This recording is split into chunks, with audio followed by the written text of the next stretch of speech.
Donald Trump got away with every crime. Donald Trump got reelected. And now the big lie has become so ubiquitous and so permanent that they're in a position where they can start rewriting history now. They're going to prosecute the people who are on the January 6th commission. That's their goal. They want to prosecute them. They even want to actually publicly execute some of them. If you look at the conversations on Twitter, right? They're going to go through and point by point try to undo the history and make it seem they want to prosecute people who don't believe that Donald Trump won in 2020. Anyone who was connected to the fraud of 2020. But this is what we're dealing with. And it's no longer weapons in Gettysburg. It's no longer, battalions. It's not that fight, but the Civil War is an informational war. And unfortunately, we're behind the 8 ball.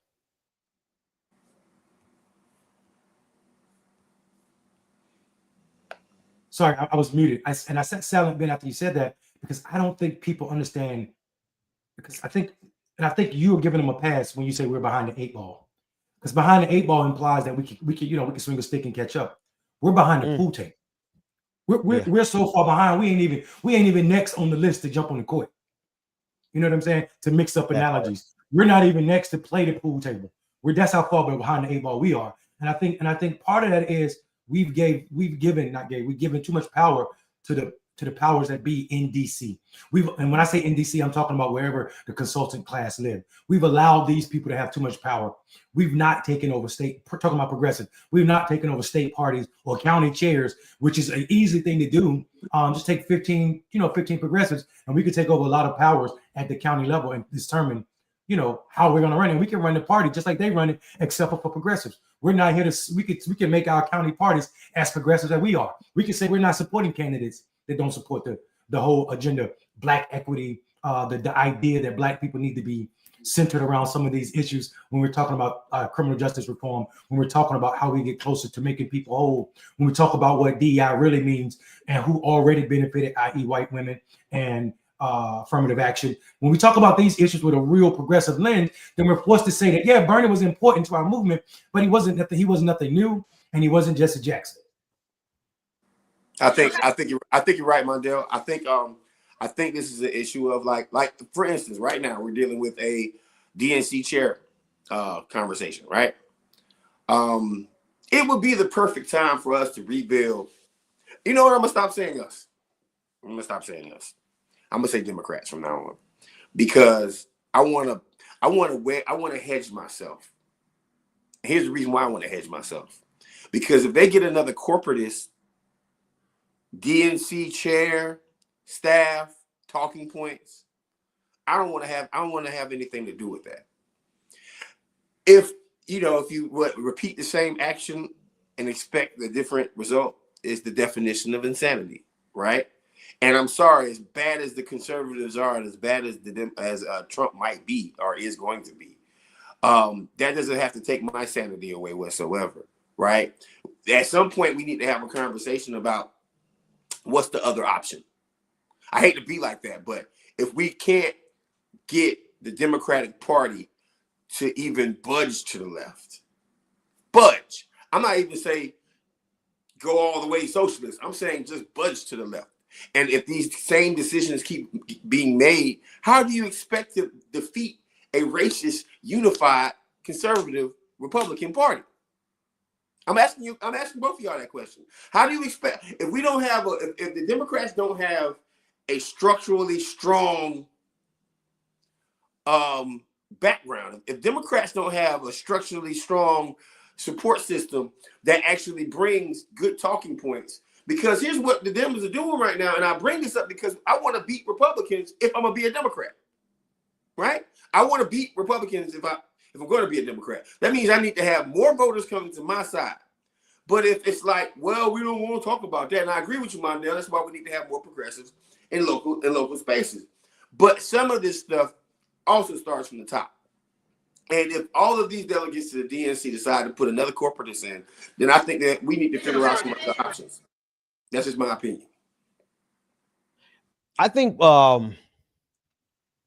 honestly, I think the real conversation is what we talked about last week, which is how an outside group can apply unique pressure to the Democratic Party to do some of what you're saying, Marcus. I don't.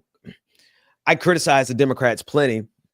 When it comes to the Republican Party, I know very clearly we're dealing with a fascist party and a neoliberal party with the Democrats, right? I know what the Democrats are going to do. I know that they're going to continue to sustain the tax cuts if they're not going to ever reverse them. They're never going to reverse them. They'll sustain them, right? We understand that they're going to try to always be the party of corporate America. They're going to try to balance being the party of corporate America while still trying to keep the progressive votes, and that's why they consistently lose. I get that. When it comes down to what we're dealing with on the screen right now with these people, there's always a clear delineation, a clear choice for people who are informed. The problem is that we're dealing with a body politic that is severely uninformed and misinformed, intentionally misinformed.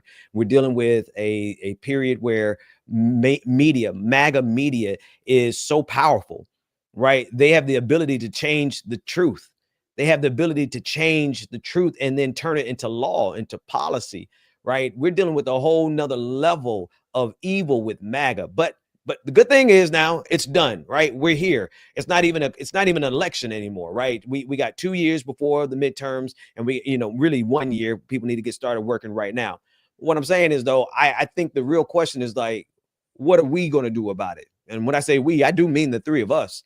I do mean, like, people who know, people who have access to be able to do, people who have access to be able to do through politics, like I know you brothers do, through media, like I know to do. And I know that all of us need more funding for what we need to do, because there's not going to come. I don't see anything being born within the Democratic Party from the current power structure is giving birth to more neoliberal Democrats. That's just the way it is. They don't really care. They don't care that they lost. The Democratic consultants, who am I telling? I know y'all know this better than me. Democratic consultants couldn't care less if they lost. They still got their yachts. They still made their millions upon millions of dollars.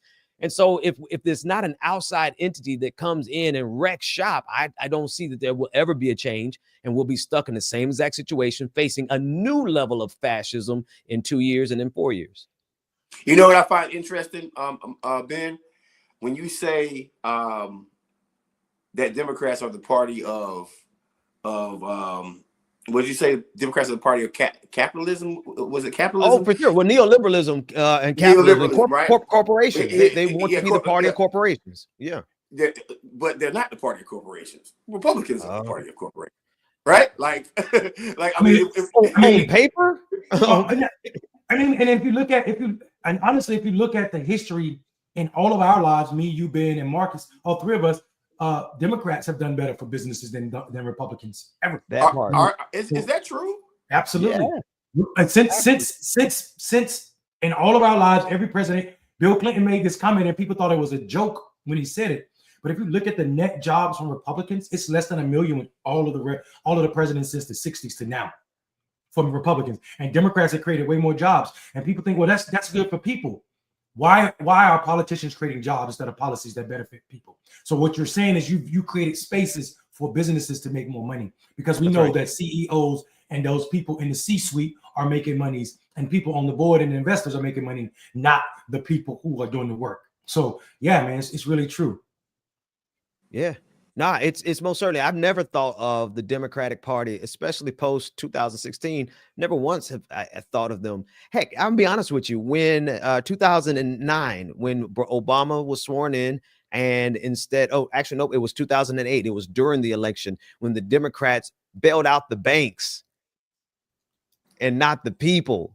That's when I realized, I was like, oh, nah, the fix is in, and the fix has been in for some time. So I've never been on the illusion that the Democrats were for the people. They were always for corporations in my adult life. But that would not stop me from seeing the fact that Republicans have been on this trajectory towards fascism for at least the last 15 years, 20 years, easily, right? We could probably trace it back much further. They never left this. This is quite literally, just like you said, Mondale, this is the rising of the Confederacy again. These are their grandchildren.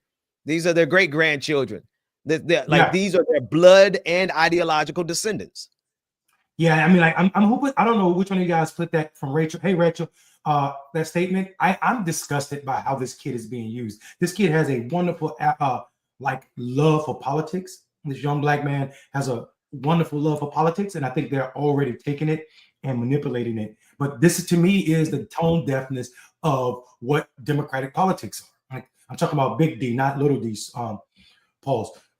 Politics are like the idea that you can take this kid's love. Yeah, no Diddy. You can take this kid's politics and manipulate it to have him out here campaigning for a candidate, for a check or whatever he's getting is disgusting. I Martin O'Malley or none of these people should be doing it. This kid should be. I don't know. I'm not that kid's parent, so I don't want to speak on it. I think it's disgusting. I thought it was disgusting behavior when they had him say things about other stuff that seems to me out of the reach and understanding of a 13-year-old. But yeah, that's just my fault. I feel like it feels disgusting to me. Well, so if Martin O'Malley becomes the chair of the DNC, then we know that we'll have another Beyonce concert instead of policy. Well, I mean, but I think my pushback, but my pushback on that is that's American politics. That's not just Democrats, right? Donald Trump had people dancing for hours to YMCA and all types of. But Donald Trump also had policy, Mondale. Donald Trump has no policy. Oh yes, yes he does. He actually said himself. He actually said himself. You know what his policy is? What? Racism. You know what his policies are? Like that's a policy, bro. That's a. If I'm going to do, if my policies are, I'm going to hurt people of color in America any way that I possibly can. That's a policy. That's what they are voting for. Make America Great is a policy. Don't ever get that twisted. Yeah, it's an ethos. Yeah, but I mean, I think I hear what you're saying. Just because it's not in paper doesn't mean it's not a policy. It's an ethos. Anything that affects American people is a policy. So so don't get this twisted. When I say Donald Trump had a policy, yes, he has policies. To bring it back to the 1960s, his policy is to reverse policies. His policy is to hurt people. You dig what I'm saying? Like I think I hear what you're saying. I think I hear what you're saying, but I think for me, it's policy is policy. I think for me, Donald Trump has an ideology, and that ideology is racism, and racism actually can influence and does influence policy. So I hear you on that. But MAGA, Make America Great Again, is an ideology. The idea that you are caring about America is not a policy until it becomes law. And I think because it's an ideology, it absolutely has the effect of influencing what policy will be. And you just being technical to be technical, Negro. No, I'm just. I guess. Listen, I'm sitting here. I nodded my head with you, Marcus, and then Mondale started talking. I'm like, he got a point too. But man, but it's the waves, man. It's Soul Glow over there. Let your soul glow. These are just juices and berries. I don't know. These are just juices. I don't have put chemicals on my hair. This is just juices and berries. No, but listen. In all honesty, and I did want to say this, Marcus. And Ben, we should actually take a moment and really think about what is America telling the world when we see the hardest pushback on Donald Trump talking to one of our greatest allies, not just because they're our northern neighbor, not just because they're one of our largest trade partners, but talking about taking Canada as a state, right? And people people from his party, I'm going to say our party, people from his party and our party truly aren't talking about this, right? The idea that you are literally saying to Canada that your people don't deserve to be citizens, you need to be a state in America. You need to have 2 senators instead of an entire arm of government, when they're actually doing government better than we are, because their people have universal health care, right? People that are 1 year old are not dying in Canada because their mom lost their job and got kicked off of somebody's insurance. That ain't the cause of death. People aren't waking up in the morning saying massive bills for their health care in Canada. So this idea that we should be thinking about or playing with this as this president is coming in is absolutely crazy to me. I don't understand why we in America are allowing our politicians, i.e. the president-elect, to show up in this manner. This guy is literally in the face of Denmark, continually telling people that he'll take Denmark. And now he's saying by force. He now said Panama Canal and also Greenland are on the table by force if we have to use the military. So now you're threatening one of our allies. And I should note that in 4 years ago, while this man was president, the same man, Donald Trump, didn't even know what NATO is. Yeah. Denmark is a member of NATO. He didn't even know what NATO was.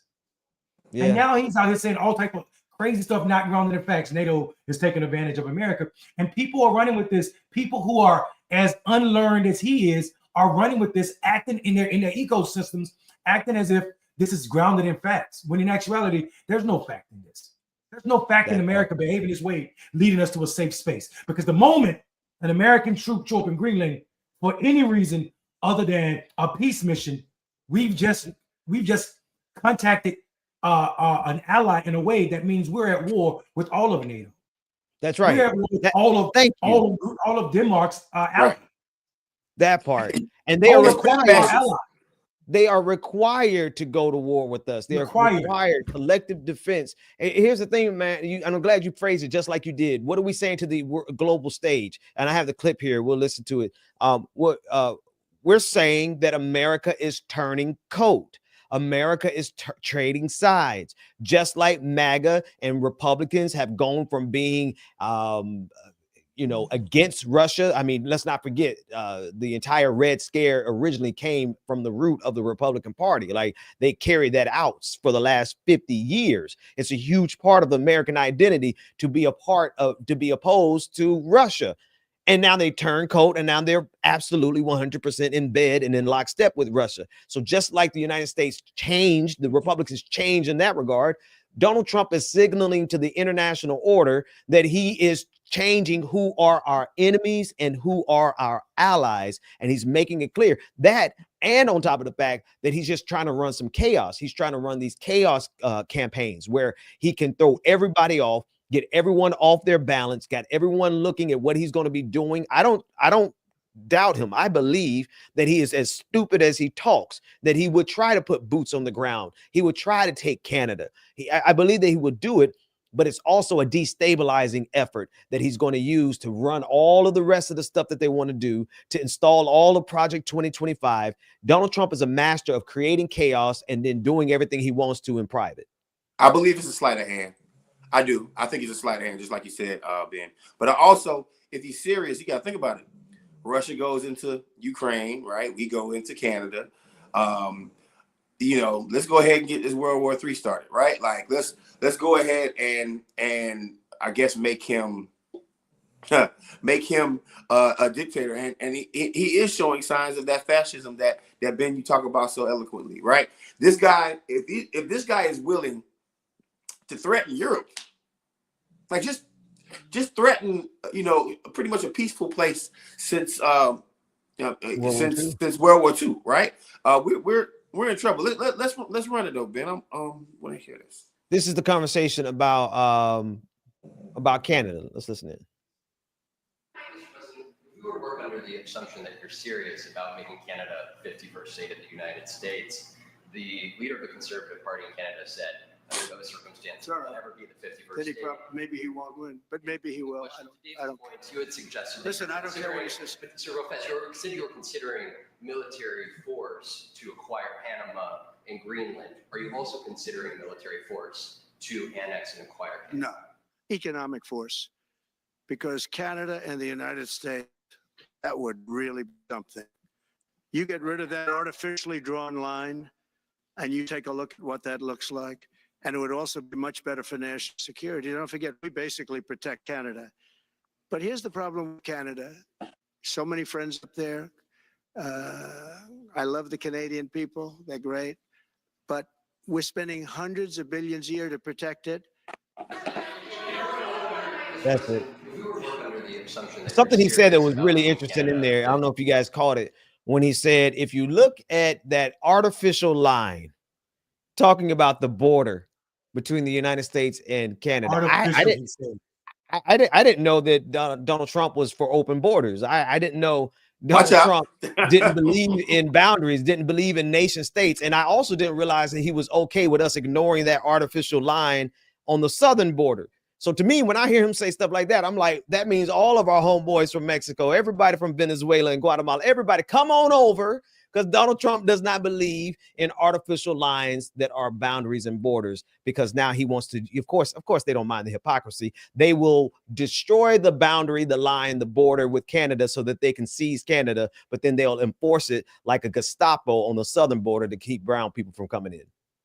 Well, if we could take if we take Canada and make it a state, I'd like to just add DC to the list. How about DC first? How about DC becoming 50%? How about we do Let's DC and Puerto box. Rico, and then we go other places. You know what I mean? That part. What we gonna do, y'all? What we gonna do with the next 4 years, man?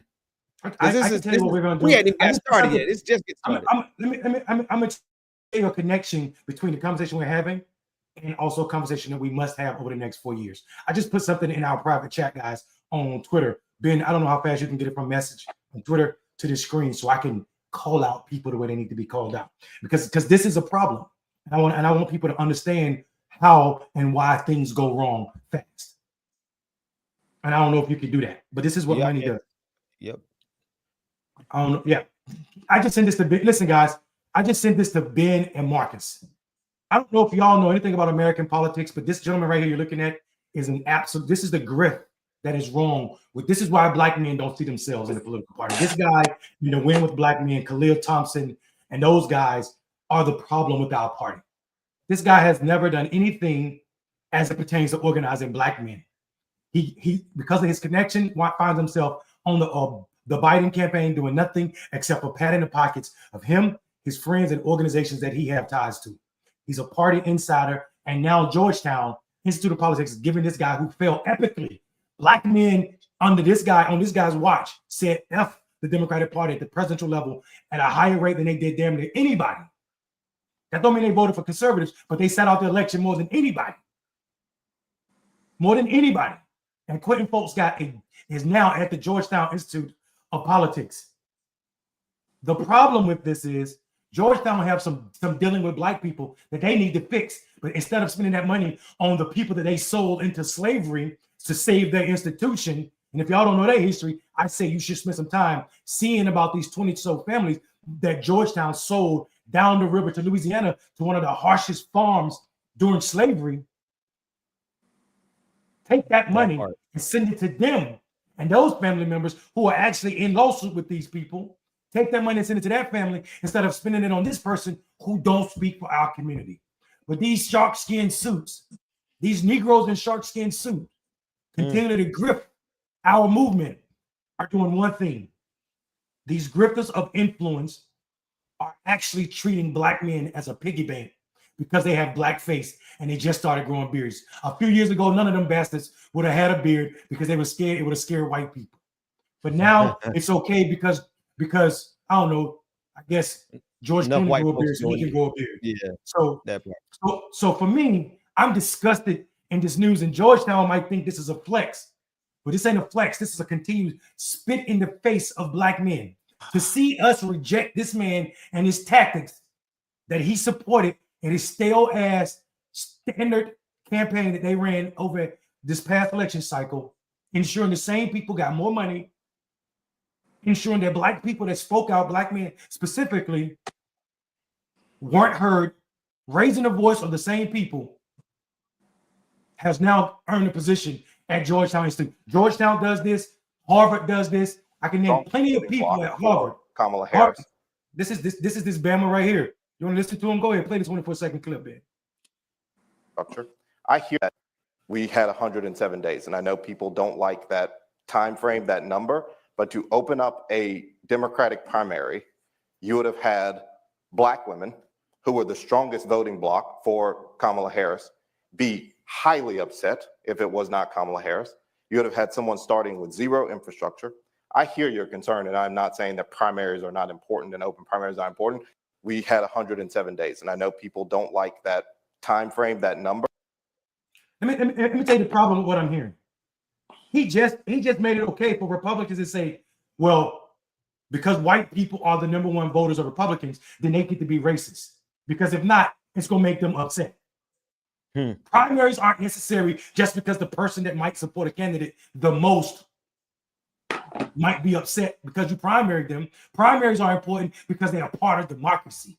This idea that him sitting up there with that stinky suit, smelling like old cabbage, with his bad hairline, without waves, these are real, without waves, it's stupid to me. And I'm being funny, but I'm being serious, dog. Yeah. This guy acting and sitting here pretending to be an expert when he can't name a victory for me is disgusting. And whoever said Van Jones vibes is spot on. Be sure that he's going to have $100 million check coming from one of these tech guys real soon. $100 million check, just like Van Jones. And how do I know? Because the organization that he was associated with already got 50 million. So I'm telling y'all, this is the problem. These people are using black men as piggy bank for them and their friends without doing anything or owning anything. And this is why we need to start, minus the violence, this is why we need to start running a black man's voice and the ability to speak on black men's behalf like gangs are ran. Who spoke for you? Who's speaking for you? Who vouched for you? And what neighborhood you claim? And I'm not talking about literal neighborhoods, but what work have you done to say that your black skin is enough? Because I'd be damned if this continues on my watch. 2025 has to be the work. So being you ask, what are we going to do? People like this must be called to the carpet. It's interesting to me about, like, I think about the people who not only get reelected, I mean, not only get like fail their way up, right? You know, like, now think about it, man. You know, I'll say Symone Sanders. I'll say so many folks. I'll say this guy right here, right? That like can either Benedict Arnold you, lose an election, and still get elevated to high places. Van Jones, right? Van Jones hasn't done anything since Obama, but yet get rewarded on a consistent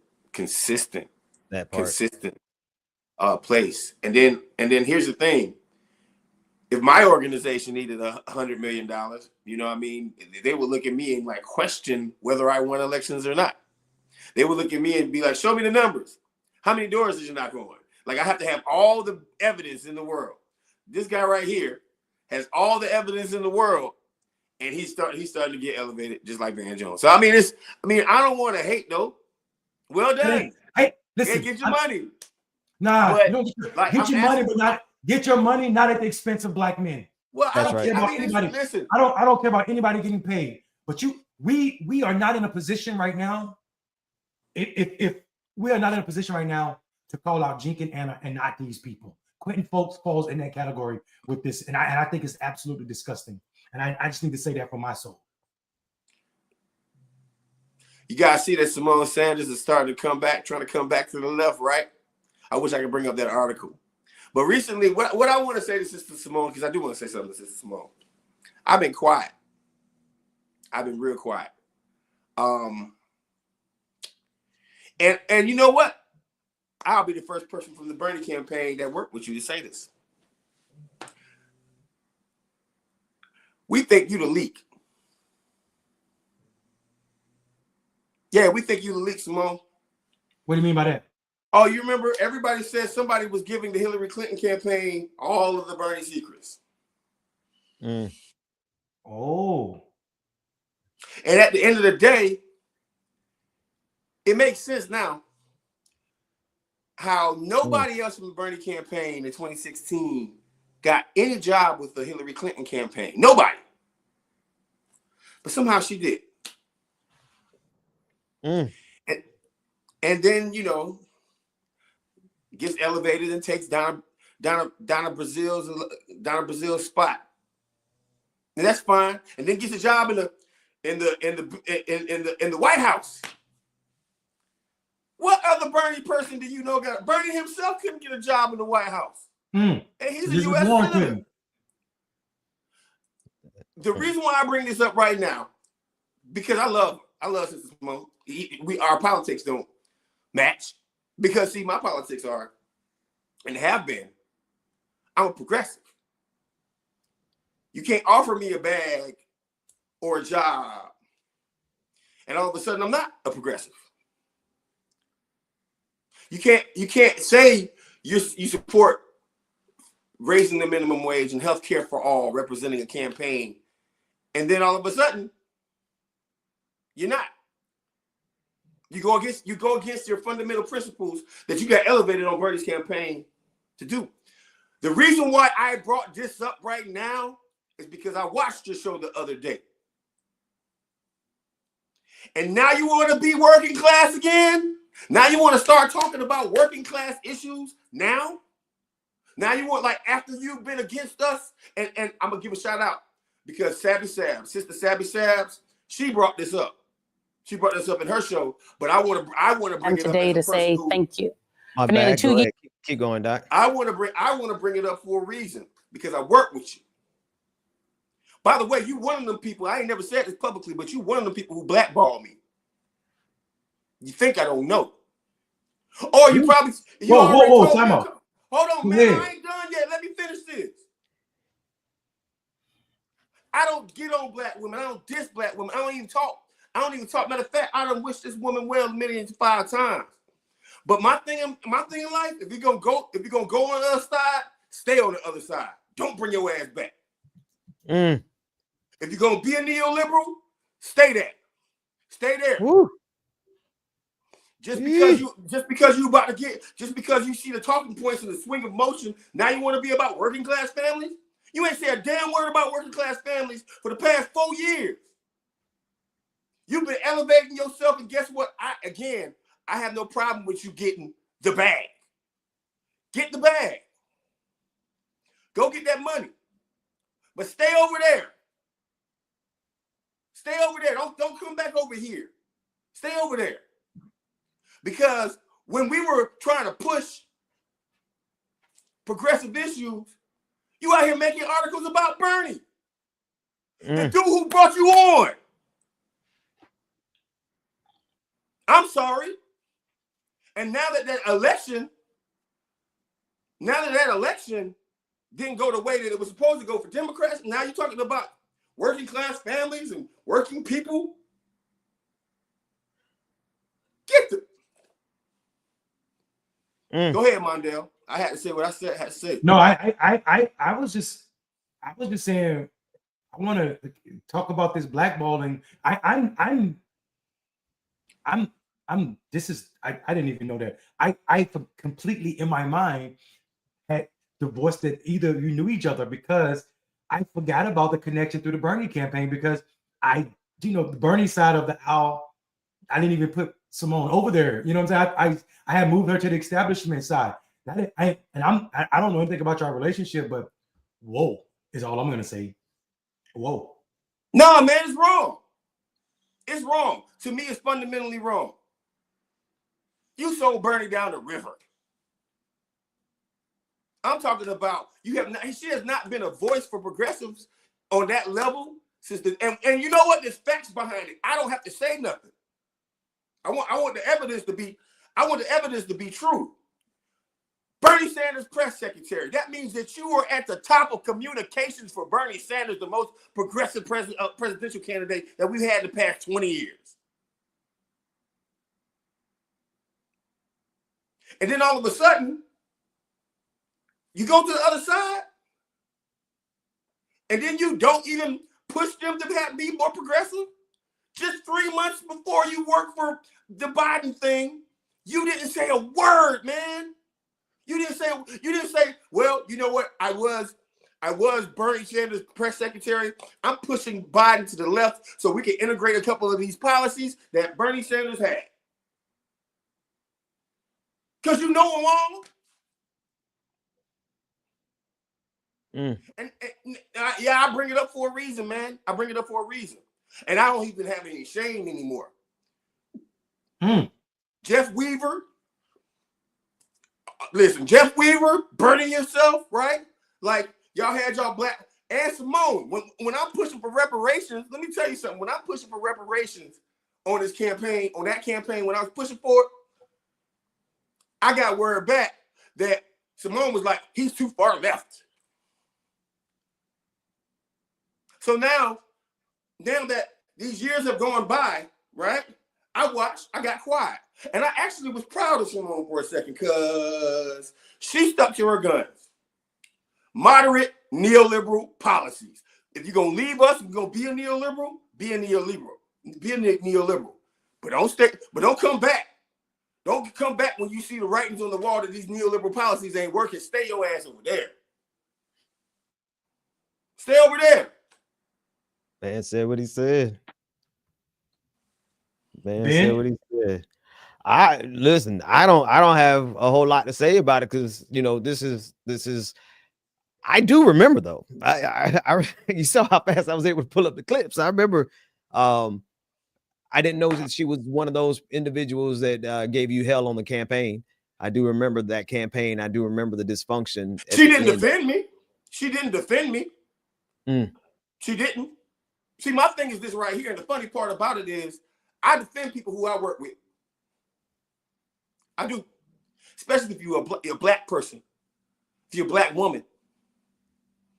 You get paid $300,000, $200,000, $300,000 a year at MSNBC, a network that's starting to fail. And I know for a fact that folks on MSNBC and MSNBC itself, and also CNN and also the mainstream media, you know what they're doing right now? They're watching us. They're watching all the progressive independent media right now because it's failing. So now, as they see the progressive independent media growing, y'all got to figure out something before y'all sell y'all company to some Dubai organization. So you're going to come back to the left now, man? Fundamentally, man, I have a problem with that, dog. I got a problem with all people, anybody who's going to switch sides. If you're going to switch sides, stay over there. Don't come back. I don't want to hear no progressive policy out your mouth. Stay over there. Because when you had a chance to push leftist agenda, which you have the talking points for because you were the press secretary, I never heard not one time this woman say on her show or anywhere else, hey, you know what? I urge this campaign to be more to the left. And by the way, listen, let me tell you something. This don't take away from this woman's work. She worked hard. But keep your policies over there. Like, stay where you at. Don't come back to the working class no more. Don't even mention working class no more. Because everybody who was talking about working class issues, you threw them in the trash 4 years ago. Do you think my because I've seen a little subtle shift in there's one or two shifts that are happening right now. Either people are starting to talk more progressive or they're starting to talk more MAGA. See Cenk Uygur and the rest of them. Do you think that this is just a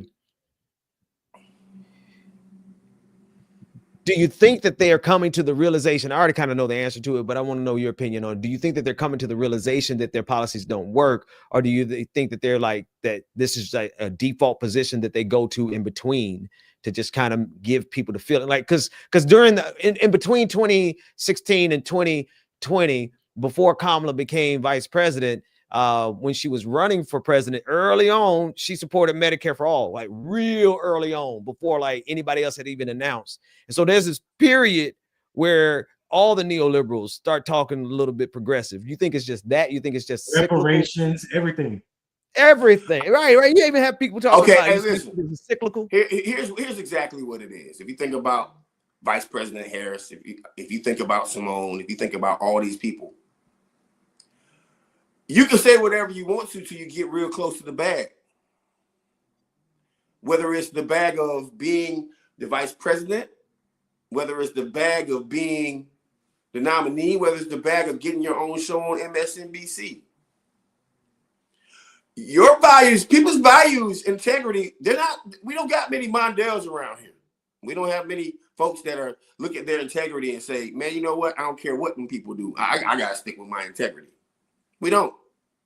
I hate to be like this, but the vice president, if you enter an election and you say you want Medicare for all at the beginning of an election, you better want it at the end.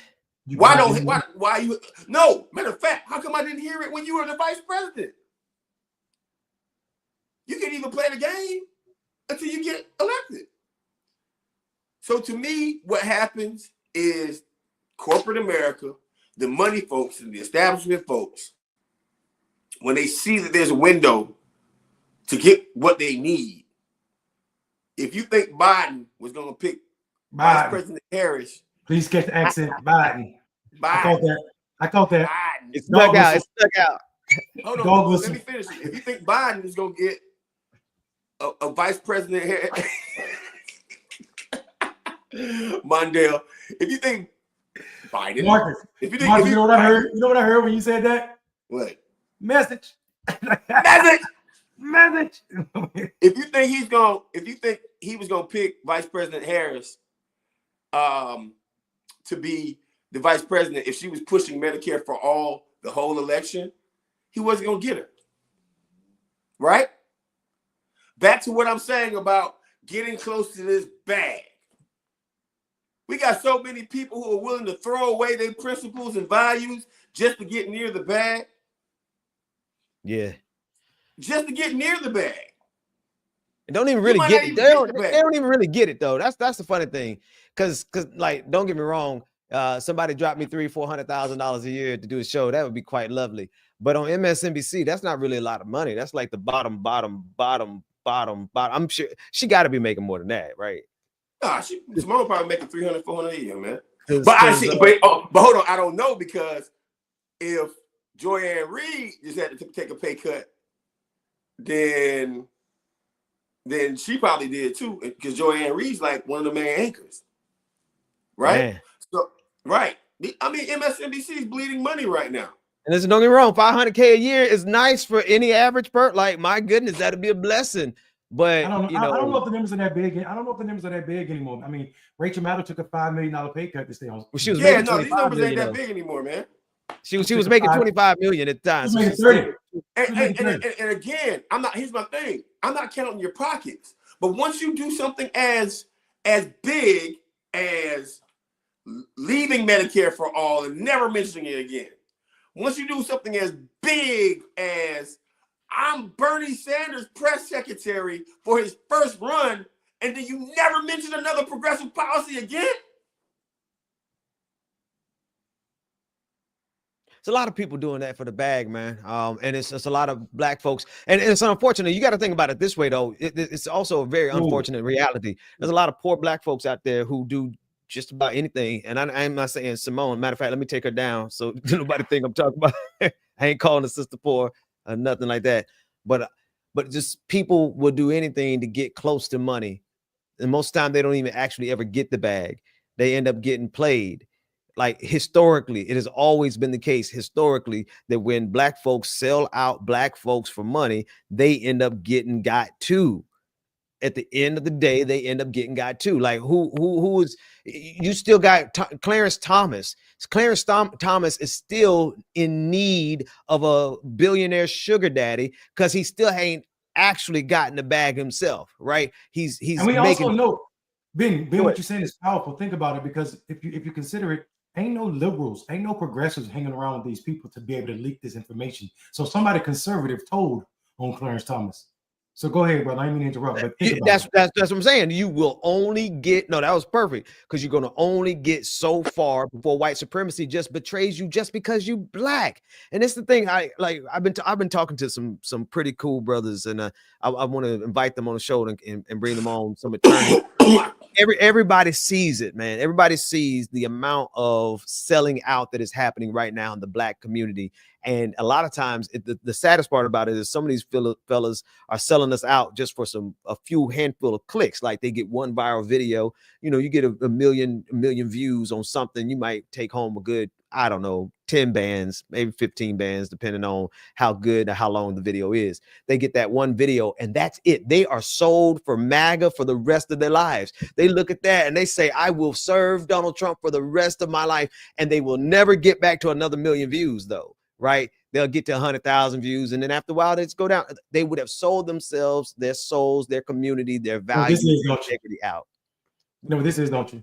What's that? It's that heroin pitch. You trying to chase that first high for the rest of your life. That's that it. Crackhead. You smoke so much crack because you want to be as high as you were the first night. You never will get that high again.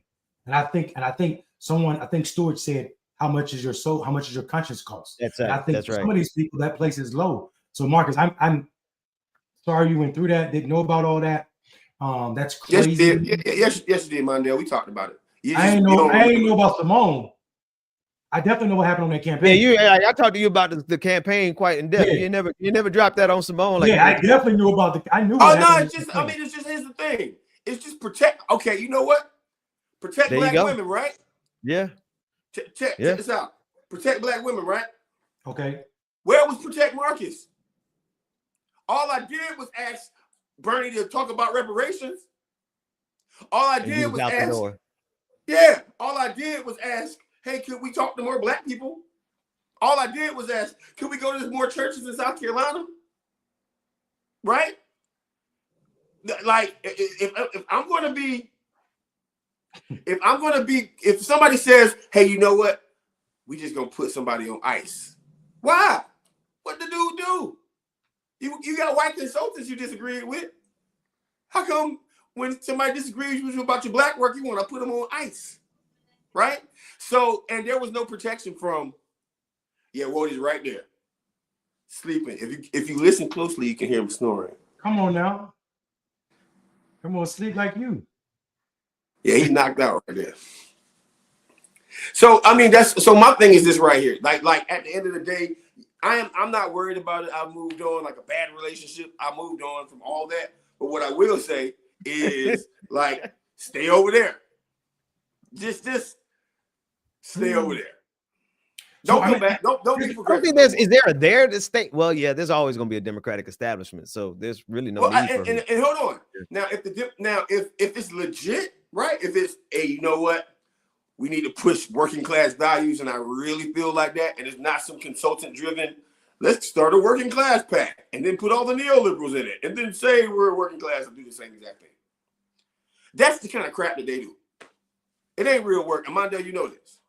So at the end of the day, like, my thing is just stay over there. Like, yeah, for me, it is. I think for me,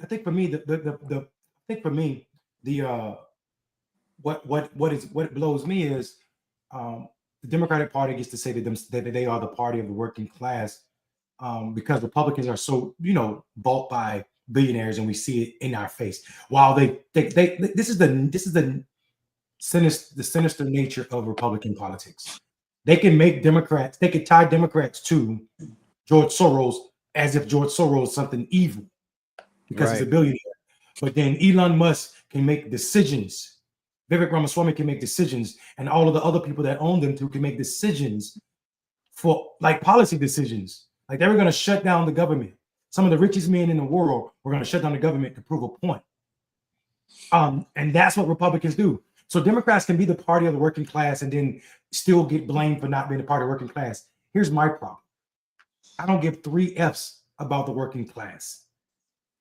Who's the party of the poor people? America don't have a real working class. People are poor. And if you don't believe me, take 2 paychecks from the average American and see what happens. That is not a middle class. We don't have a middle class in this country. People are poor. And we should be serious about that. And we need to be the party of poorness. How are we going to address poverty in this country? What are we doing to eradicate poverty? Not just poverty in the traditional sense, like the monetary sense, poverty in character, poverty in education, poverty in equity. That's what the party we need to be. That's what it means to be progressive to me. And I don't think either party speaks to the idea of party of poverty. I gotta agree. Also, let me finish one thing, Ben, Yeah. because you're a pastor, but I need to address this. William Barber is not my hero, guys. And the Poor People's Campaign is not his. That's Dr. King's reimagined to lift up his ego, period. Now go ahead, Ben. I'm done with that. I'm tired of hearing people talk about Dr. Reverend William Barber as if he's some hero when I got a million things I can tell you about that brother. Go ahead. Give me one of them. Well, okay. His name came from the Moral Monday movement in North Carolina when we were protesting how people were showing up. Mainly, he was the president of the NAACP, and we were protesting collectively. It was a whole group of organizations protesting how people were showing up as it pertains around gay people's right to choose and a lot of other issues that Republicans were doing. This brother we would every Monday go down to the Capitol, and a group of us would get arrested. We would protest until they arrested us, then go to the jail so everybody would get out. What this brother would do would pretend that his health was the reason that he couldn't be out there in front with us all night. So he would give one of those big bombastic speeches because he was the president of the state chapter of the NAACP. Because their story He would position his sons to be in positions of leadership, even when they had none of it. After that, he would leave when the cameras were gone. But one night, when the most of us that ever got locked up, I think it was close to 1,000 or something of us were going to jail that night. MSNBC made their way to North Carolina. What's the boy name that wear glasses? The white boy that wear glasses that used to Chris be on Rachel Hayes. Maddow's show. Yes, Chris Hayes, before he got a show, came down there. Somebody called him on his way home. He ran back and tried to stage a scene to be in front of the line of us waiting for the people to get out of jail. And that was the birth of Reverend Dr. Barber's national stance. What else do you want to know about it?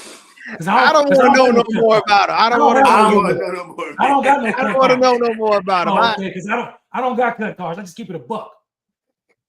I keep it a buck. And we preach the same sermon. My mentor was his first vice, right? My mentor was I was the youngest political director. Marcus, you're going to know not to ask that question next time. He's going to tell us more than mentor, I know. we preached the same sermon for my mentor at the eulogy at my mentor's funeral, Dr. Spearman. I know who he is.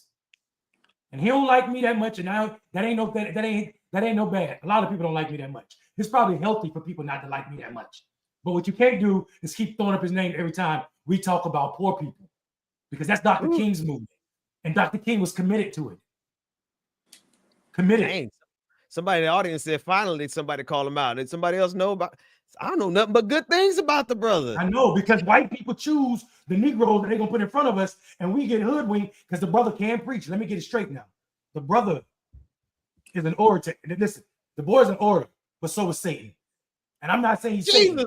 I'm just saying slick tones are everywhere around here. And I ain't saying he's Satan, but I'm not here to worship that personality. We need to kill all of these so-called influencers that ain't moving the needle on what's going on with black men in this country. Hey, Ben Mondale, can we do something? Because I need to do one. Since y'all being so thorough, I gotta do my own. Go ahead. It got to be a new one then, Ben. It's got to be somebody we ain't heard from about before. And by the way, I think at the end of this, I think we need to talk good about somebody random, because we hated a whole hell of a lot this episode. We are like the my man said the truth can never be considered Cartier hate, family right now. We the Cartier my man boys. said the truth could never be considered hate. That part. Truth can never be considered hate. Now, what I will not do is lie about this brother's commitment to being a better person. This is a brother who they said would never walk again, and he made himself walk. This is a brother who was the NAACP through and through, and figured out a way to, move his way into the hearts of white money, so much so that every time he has become what the world is. He's basically the new black preacher that the world was looking for. Here's the problem. I don't have a problem. I don't have a problem with people being a new black preacher, meaning the voice for black preachers. But what they won't say is, here's what the world won't tell you. The black church has a deficit that they don't want to talk about. That deficit happens to be black men. 90% of black men don't attend church, not regularly, not at all. So how are you speaking on behalf of black men when your mission ain't salty enough to bring in black men?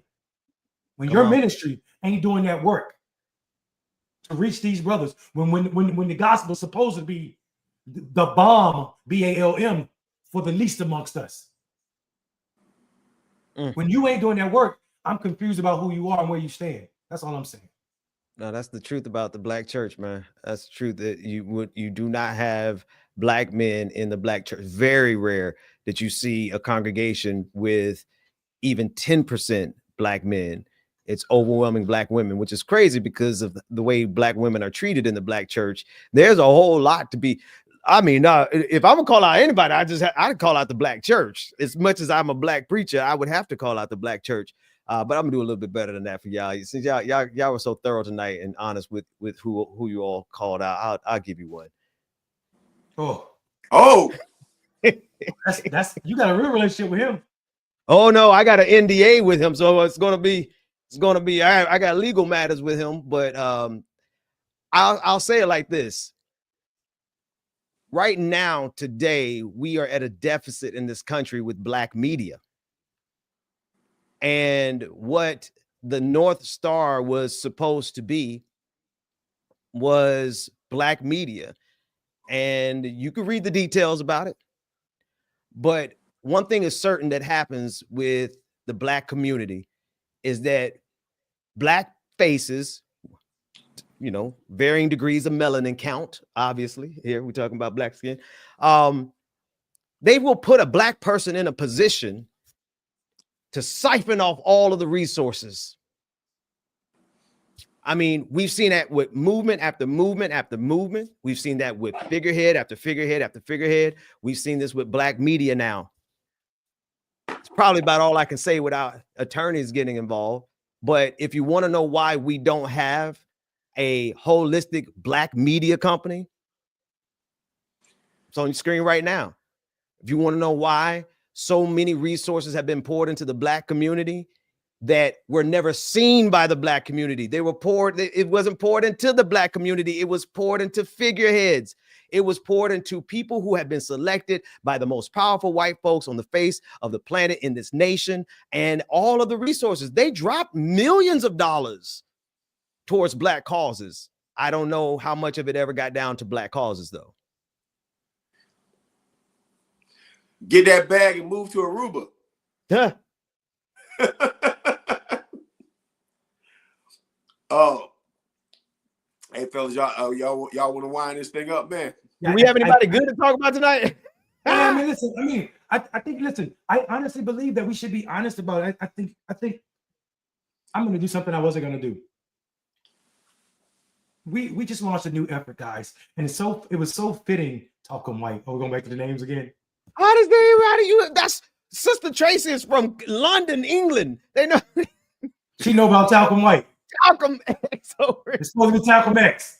It's close. It was close. Yeah. Go ahead now. You listen. I think for me, I mean, I honestly listen. I'm not here for. I'm here for the gospel good news, and I mean, a lot of people. I think maybe one day we should do a Bible study, in what I call the Jesus Bible. So that would be a secular Bible compared to what these Christians call themselves now. That's good, right? So the Jesus Bible in these times would be considered a secular Bible. Jesus went to church a couple times. Spent a lot of time being in the church. Went to church, the building, a couple times. A lot of time with people that would be considered undesirables, right? They wouldn't be accepted by the religion, the evangelical right. So I think, and I'm real concerned with that, because that's a message of poverty. That's a message of what you do. If we're talking about levels to how you show up in the world, I don't think we can discount how important it is to be speaking for the voiceless. If you want to show up Christ-like, you should be the voice for the voiceless, because he did that in his entire life. And I think that's why Carter put the character, Carter is a part of character if you break the letters down. And I think he showed up in that manner. Here's what I would say to end it, Marcus. You asked, I mean, who's going to speak politics? And listen, there are tons of people that are truly doing this work. People that don't care for me that much, but are still committed to this work, right? And I respect those people. You know what I'm saying? I think, but for me, I'm not fooled by the BS where people let their personal feelings jade them, or their connections to somebody, or their almost connection to whiteness allow them to be shut down by what's important and what's real. I don't care if you get a bag. Get a bag. You can't do it at the expense of Black men and think I ain't gonna have something to say about it, though. I promise you. I will call you out. Prepare yourself. That part. And you might win the war. But I do know 3 guys on the panel took down a big network or put a dent in their pockets. So be careful. Showing up, put a dent in their pockets. They took a hit. And that's another example, though, right? Let's just talk about another example of people being in positions where they siphon off a huge majority of the resources available for us to do the work, and then they change their mind about what kind of work they want to do. Like, how are progressives supposed to move forward when you have so much consolidation? Here it is. no more centralized leadership, no more big figureheads, no more charismatic leaders that we pour all of our email lists and all of our money into. No more of that. No more of these centralized media platforms that are privately held by individuals or by boards. Why? Because then they're going to end up turn around and make corporate decisions that are going to hurt poor people. We got to build something new. We got to do it a different way. We got to reject the old paradigm, and we got to reject it. And that means that does mean for people like me and people like us that we reject a certain level of the bag. We don't. I don't want the bag if it comes in a form that makes me the only. Everybody's got to rest in me and trust in me and my. But what if something happened to me? If I get sick? What if something? You know what I mean? Anything can happen. We absolutely, as progressives and as Black people, most specifically, got to make sure that we have our own mechanisms of talking to ourselves that don't require us to wait for the Democratic Party to come around with their email list and the Democratic consultants. How many Black politicians have to go to white consultants to get emails to talk to Black folks? Man, That's the kind of tomfoolery that we've been dealing with for generations. We got to stop that. Man. Yeah, I personally think Nina Turner should have stole our revolutions list and just come on. She shouldn't have this. That's my problem. Well, no, yeah, wait, no. Go ahead. You're right. Like, she should have had to steal it. It should have been a thing where it's like, who's going to continue this movement and who needs the money for it? That part. If I'm your Black outreach director for your campaign and I run for Arizona State Representative, one email should come out from you, Bernie. Right? But see, we don't do it like that because we like, in this industry, we like to pick and choose who is favorite, who's safe, right? And here's the thing, if they can't co-opt something, like for instance, reparations is about to be co-opted. I promise you, within the next 4 years, they're going to co-opt it and they're going to find their favorite Negro, and all of a sudden this Negro is going to be the face of reparations. And he's the safest, happiest, non-threatening, asking and turning reparations into, what we meant by reparations was you guys get 15% off at Costco. That's what's about to happen, right?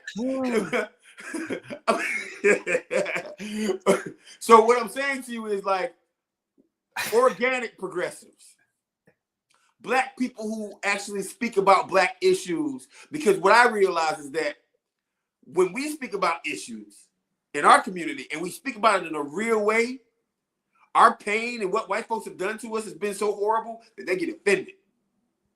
And therefore they won't ever, platform anything that might feel offensive to them because the truth hurts. You know what? I would say I'm actually Mundell, something that you said is ringing in my head, even as Marcus, you're talking about it. But I think the right language from now on is poverty. It's just like, am I progressive? Yeah, but I'm for poor people. I'm for poor people. I'm for poor people. I'm for poor people. I'm for poor people. This is why I laugh so much at people. Like, when I'm online, if you guys notice, the first thing people do is like they say, "Oh, you're nothing. You ain't never did nothing for Black people." Then I guess they get off Twitter and go Google my name and they say, "Oh, damn, he's a mayor, so I got to tear down the town." "Oh, you're a mayor of a poor town, blah blah blah blah blah. It's a rule, blah blah blah blah." And I'm like, yeah, I went back home to run because the white man was running it in the ground. Right? I'm only the third or fourth Black mayor elected ever in the city, even though it's 97% Black. So. And then what they won't do, they won't go a step further and say, "Oh, damn, this guy went out of his way to create a company to build houses, find private dollars to build houses for people making $7.25, North Carolina minimum wage," right? Like they won't do that. Like, beyond what was the call of the duty for a mayor, I said people in my town, because of gentrification, we should be able to use that money that people came down here and thought they were going to make off of these people. So they bought, and a few people moved to infield, right? In this majority Black town, and built $300,000 houses. That don't sound like a lot of money, but in rural North Carolina, where most of the people live in poverty and that's also are making $750, that's a lot of money, right? Houses that people can never afford. So what we did was we said we're going to build a house or houses with the same square footage as those $300,000 houses and put people in them and make those houses $125,000. So the mortgage could be less than what they're paying for rent, or right at what they're paying. Wow. And now they also have the equity from their neighbors who just paid $300,000. So we're gonna reverse engineer this gentrification thing. And right now we broke ground on the first 9 properties already. Right. So this year, some people who have never had a penny in savings because they make minimum wage and they've been working their tail off their entire life will be homeowners. And when they move in their $125,000 house, they're gonna have equity. Can I move to Infield? Where's you understand what I'm saying? You understand what I'm saying? Ben. What's up? Why Mondale always campaigning? I'm not campaigning. I'm not running for re-election. I'm not campaigning. I'm talking about the need to be doing messaging. Cap, you get your little haircut, you get your little waves. I think, you know what I'm saying? Like, so, and I think, I know Marcus is joking because Marcus is my brother. But what happens though is, I think it's awesome. Yeah, I know you do, brother. I know you're joking too. But I think what happens is people in the world are that sinister, right? They're literally like, they'll see the houses when they're building, be like, oh, they're under 2,000 square feet, or they're just 2,200 square feet. They won't say that they're energy efficient, or they come with 2 years free telehealth because we have no hospital in the town, because they rather close the hospitals and move the doctors. They won't say that we're also building a fresh food market in the town. They won't say that we're trying to build a new school that focus on having some of the highest paid teachers in the region. They won't talk about that. They won't talk about that. What they'll talk about is anything to make themselves get more clicks, likes, and reshares, because this is where we are now. Yep. That part. Well, fellas. But I did want to say one thing. I wanted to end, Marcus, talking about campaigning. This is funny you said that. I put a link to a picture, Ben. I just launched something new. It's not out yet. It's gonna be out soon. And this is the message that we're going with. Ben, if you could share that picture. It's called Black Men Equity. Yeah, it's called Black Men Equity. And what we're doing is these grifters that we're talking about. We're about to shut all of that down. Any donors that support these people, any donors that support, you don't have to show their post because the post is just about what we already talked about, quitting folks. But anybody that supports these grifters who pop up every election, starting a new organization for Black men, we're going to do something about it. And we're in the process right now, putting it in perspective on how people can get trained on what's good education. Because what we know is it's never going to be enough people at Black Male Voter Project to do this work by ourselves. So we need to share this knowledge that we've already owned at Black Male Voter Project with as many people as possible, so anybody or everybody can go form their own Black Male Voter Project for their communities, or however big they want it to be, so that they can start doing the work themselves around Black men that they're close to. You understand what I'm saying? Like, let's so when we're talking about being decentralizing the media thing, we need to decentralize all this. That's right. What happens when more people understand the proper way to engage and organize Black men, what happens is then more of these grifters are out of jobs. Because if that Win with Black Men group try to come and there were 5 or 6 organizations doing what Black Men Voter Project do, people would charge them up and be like, yo, you again, going back to that language I was talking about. Who are you? Who sent you? And then when you start rolling on your pedigree, talking about Khalil Thompson, who started Win with Black Men, when you told all the Black men who charged you up that you ain't got no space or no ground to be starting no org around Black men, and your response was, oh no, we're just doing this as a clearinghouse. We're not even gonna have a banking account. But as soon as we raise a bunch of money on that first Win with Black Men call, you try to send Black male organizations like Black Men, like BMI, like BMB, like Black Male Voter Project. You try to send those orgs $10,000 and keep that money for yourself. And that's what they did. That grift is we got to shut that down. No more infiltrators. I like whoever said that. No more of that. Like this is the point. This is where we need to be right now. Not in my backyard is perfect. Not for poor people. Not for hurting and screwing over poor people. So that's where I'm at. And Black Male Equity is about to take off, guys. Hopefully, we're gonna be able to do this work, train people on how they can go. You don't have to start a Black Male Voter Project. You call it whatever you want to.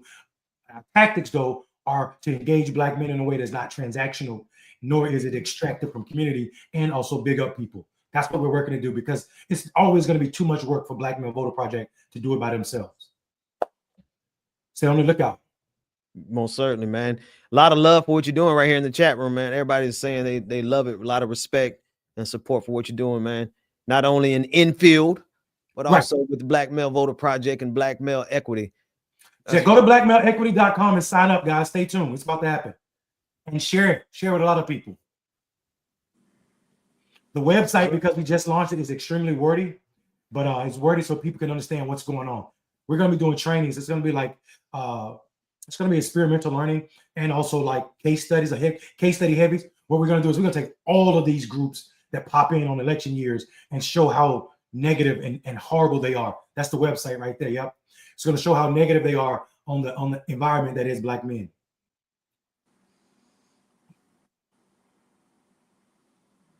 Call them political imposters. That's what I call them. Look at that boy. That's me.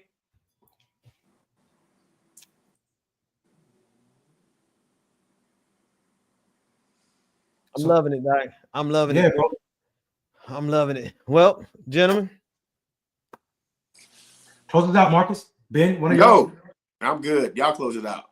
I'll close us out. All hearts and minds are clear, Father. In the name. No, I'm not gonna do that to you. we could. We would. I will. But no, listen, folks. I think the key takeaway tonight is that we have to all take this in our hands. We can't trust the leaders that have been put in front of us.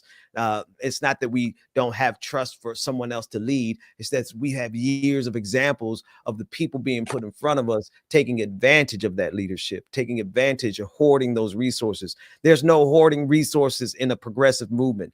And so since there has been, we need to recall ourselves. We need to talk about ourselves differently. We need to talk about this entire situation differently. We're for poor people.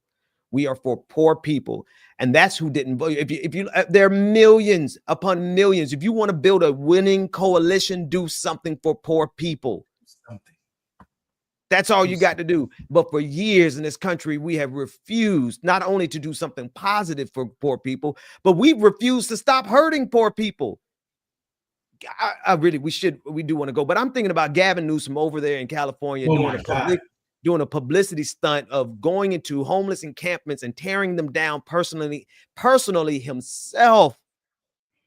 It's no different. His actions, bro, were no different than Eric Adams marching out Luigi. Why are you behind Luigi, but you're not behind? Yeah, that ain't even your job. But see, Gavin Newsom shut down the reparations bill. And himself. Himself. Like, he shut it down. Well, so what happened was Gavin decided that he told the Black Caucus, and by the way, the Black Caucus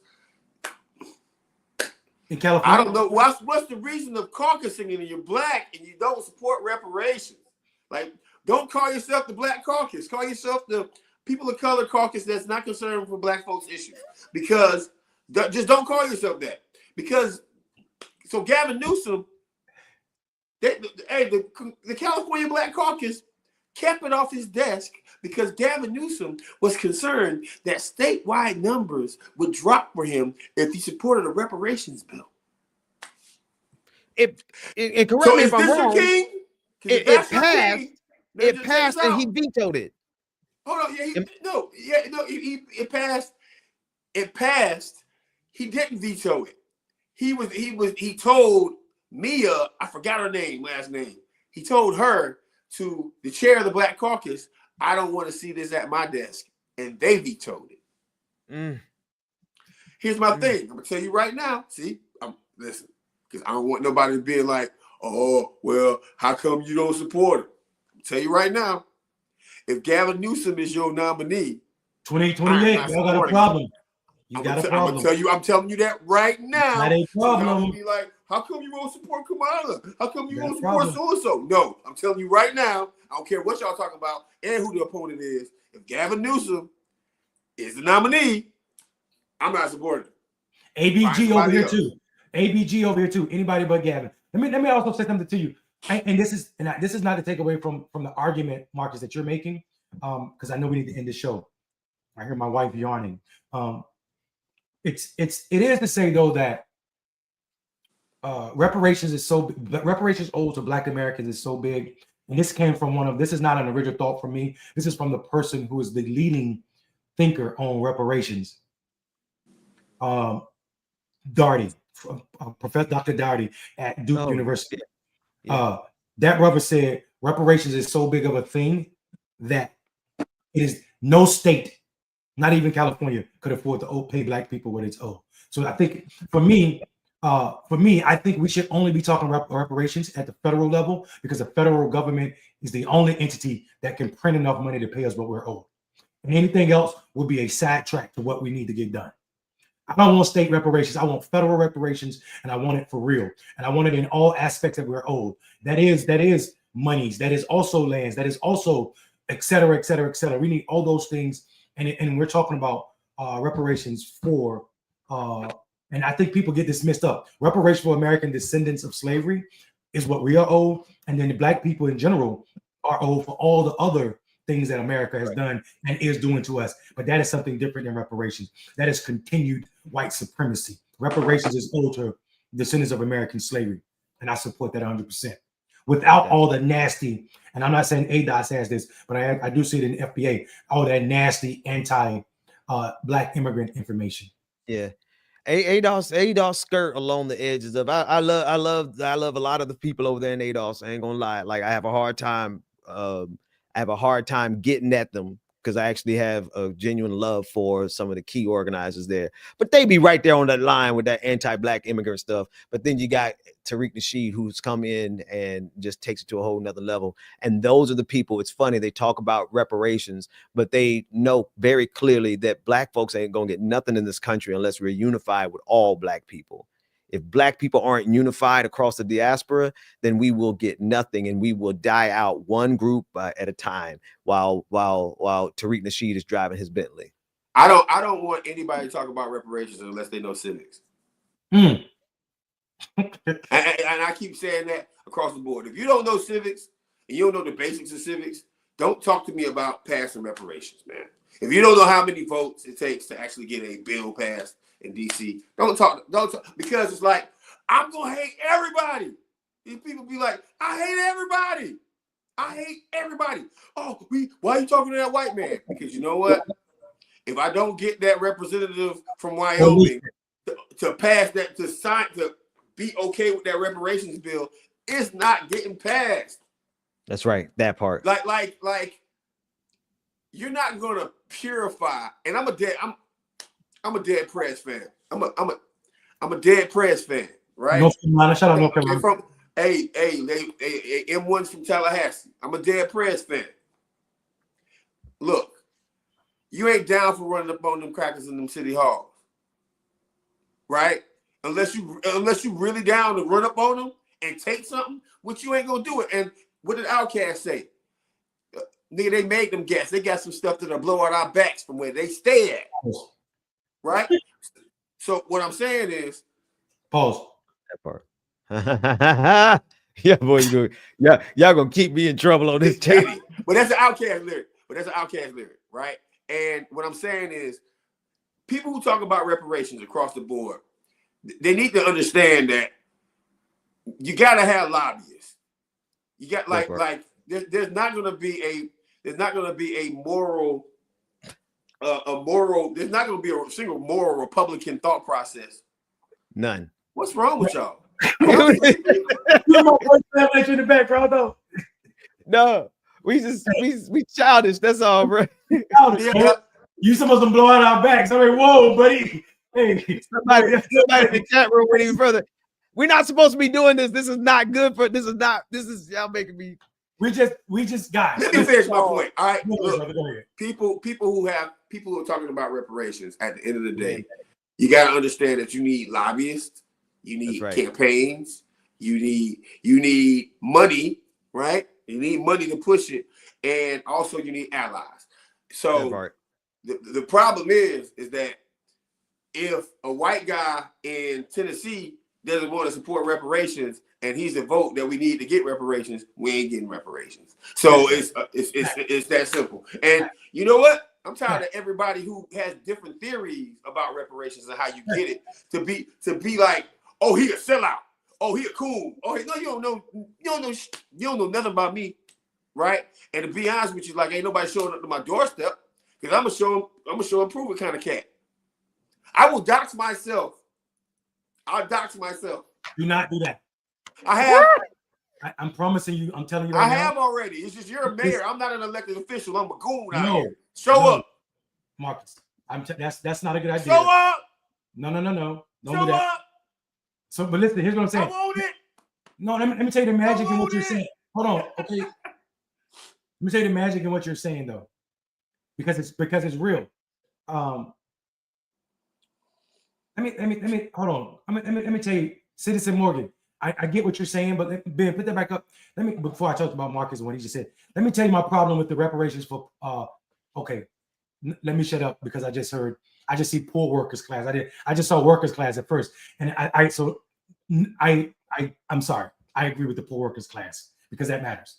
I also think we should start thinking about the fact that we have more computers and technology right now than we had yesterday, and tomorrow we'll have even more AIs with capability of doing more jobs, and we have more people than we've ever had, which means we have to be comfortable with one or two things. We're comfortable with people being unemployed and starving, or we need to get real comfortable with universal basic income as a real thing because we have the least need for human work than we've ever had, and it's just going to keep getting smaller and smaller the more technology comes online. So people need to get serious about what that means.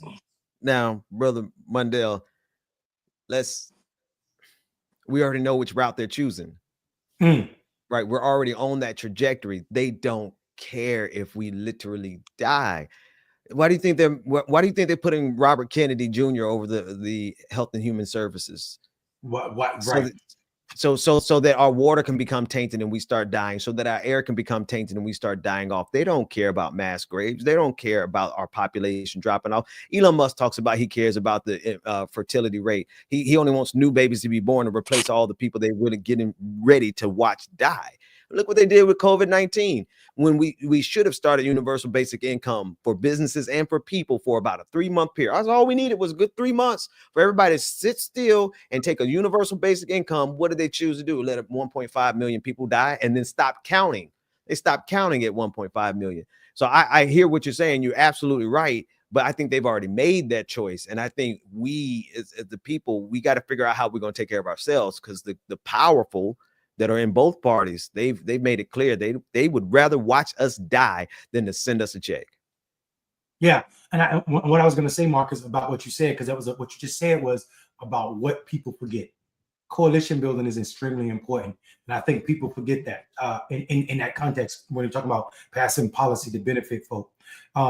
This is the magic of coalition.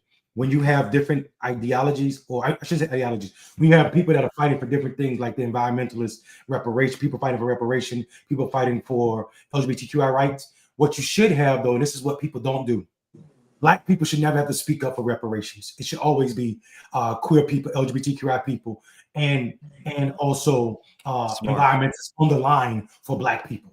That's smart. LGBTQI people shouldn't be speaking up for LGBTQI people. It should be allies speaking up for them to protect them for what's going to come.